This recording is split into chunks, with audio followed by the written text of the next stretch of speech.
अस्सलाम वालेकुम वरहमतुल्लाहि वबरकातुहू। ये आज मेरे ज़किस्तान यूट्यूब चैनल की मेरी दूसरी वीडियो है। भाई अब सबको मैं एक मशवरा दूंगा कि जब भी आप घर से निकले ना, तो घर में जो छोटे छोटे बच्चे होते हैं ना, आप उनको 10 रुपये 20 रुपये 30 रुपये दे के ना आप जाए करें बाहर शॉप पे, बिज़नेस पे, जहाँ भी जाए।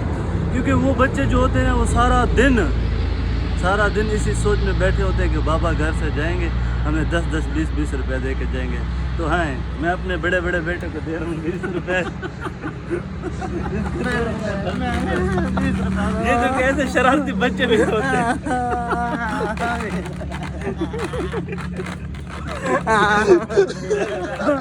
बेटा ले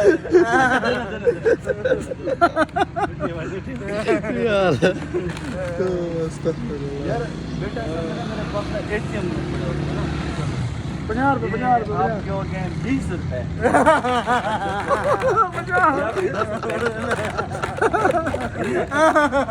गिनने